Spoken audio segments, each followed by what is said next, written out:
Apa boleh diberi reward ketika anak tidak mau naik sepeda atau tidak nurut gitu Mbak Eta? Biar dia nurut dikasih reward. Apa boleh Oh, seperti itu? oke. Jadi supaya nurut dikasih reward. Oh ya. Gini sih sebetulnya kalau kalau apa ya? Kalau bicara boleh ya mungkin boleh-boleh aja, tapi gini. Nah, ini juga lakukan dengan mindful ya, Mom. Maksudnya lakukan dengan mindful adalah pikirkan kira-kira akan ada dampak-dampaknya nggak ya gitu. Reward apa sih yang kita kasih gitu. Nah, jangan sampai misalnya kayak misalnya nih sekali nggak nurut dan gini apa kalau nggak nurut dikasih reward supaya nurut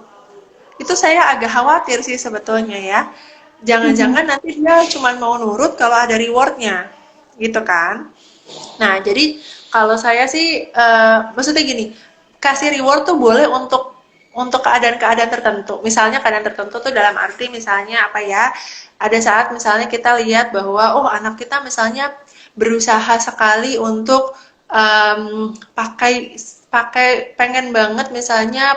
punya sepatu yang ada talinya. Jadi kayak dia usaha banget nih belajar ikat tali sepatu. Ya, begitu dia berhasil, habis itu kita beliin memang sepatu yang ada talinya supaya dia makin senang ikat tali sepatu. Itu reward yang apa yang tepat lah menurut saya gitu ya karena memang sesuatu yang dibutuhkan juga sama anaknya tapi jangan sampai reward tuh kayak sogokan gitu itu beda sih ya jadi kalau kayak ini nanti di ya udah kamu apa jangan nangis nanti kalau nggak nangis kalau berhenti nangis kasih permen deh gitu misalnya atau kalau kamu nurut nanti mama beliin mobil gitu mobil-mobilan misalnya gitu ya ya iya kalau sekarang masih mobil-mobilan coba bayangkan kalau pola itu dipakai terus sama anak ntar kalau 10 tahun 15 tahun lagi dia minta mobil beneran gimana ya yang mana yang ya maksudnya gini ya boleh boleh Ya aja kalau kalau masih punya uang ya Mbak. ternyata nanti kan moms bilang ya gak apa-apa saya uangnya banyak kok gitu ya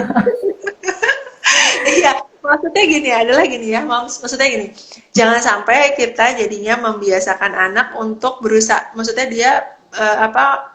berusaha untuk mendapatkan apa yang ia inginkan tapi dengan cara yang salah gitu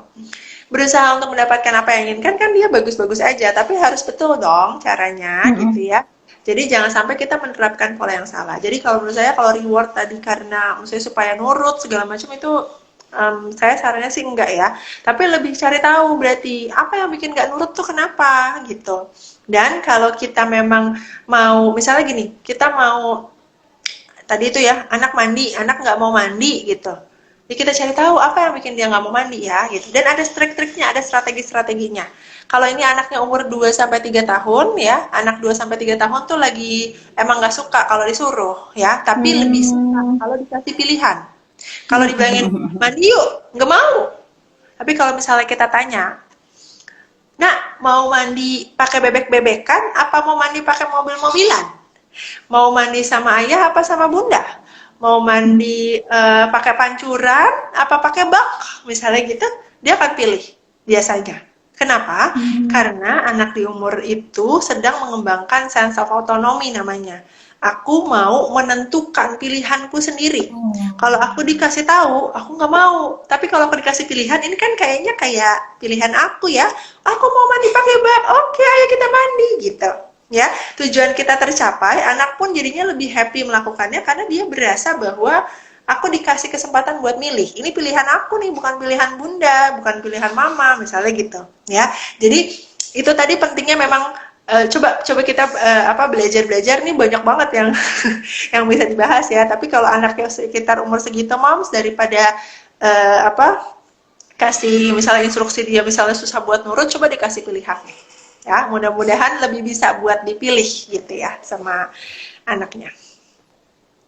Siap Mbak Eta.